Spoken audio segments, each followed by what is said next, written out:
জানাজাটা দিমু এই সময় দেখলাম যে বাচ্চা লড়ে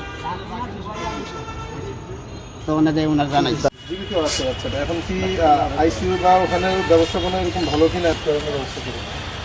হ্যাঁ একটু দেখি আইসিইউ খালি আছে কিনা, তাহলে নিয়ে আসেন। আর যদি না হয়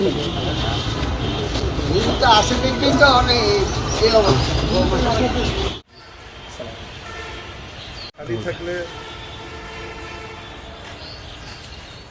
উনি যখন নাকি আমার কাছে ফারুক ভাই একটা বাচ্চা ধরেন আপনি 200 টাকা দিয়ে গেলেন আকরবাতি মোমবাতি ঘেন্টা দিয়ে তো এই কথা কয়ে আমার দিয়ে আইসে পরে আমি যাই এই কার্টুন যেভাবে আছে এইভাবে আসতে কাপড়টা হরে আমি আজান দিয়েছিলাম।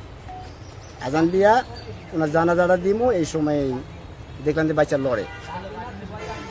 কোন লোক যদি বাসা দিয়ে যায় আপনাদের কি তাদের কোনো তথ্য রাখেন না? হসপিটালের জন্য আইয়ে তথ্য রাখেন না কোন জায়গাতে দিয়ে গেছে বা কারা দিয়ে গেছে? আনে না ওই মানুষের কোনো হসপিটালের কিনা বল টয়রা আমরা মাটি টাটি দিই এই আর কি। আমরা এই সমস্যার সম্মুখীন কোনোদিন হইনি। এটা তো নিয়ম নাকি আপনাদের না, কোন ঠিক হাসপাতাল আছে, থেকে দিয়ে গেলে রেজিস্ট্রি কাগজে হসপিটাল থেকে নামটা কোনো লিখে রাখা? আনে না মানুষ কিছুক্ষণ আগে আমাদের এনআইসিইউতে একটি অজ্ঞাত শিশু নিয়ে আসে। বাচ্চাটার ওজন 800 গ্রাম এবং ছেলে বাবু। বাচ্চাটা যখন নিয়ে আসে তখন বাচ্চাটার অনেক পরিমাণ শ্বাসকষ্ট ছিল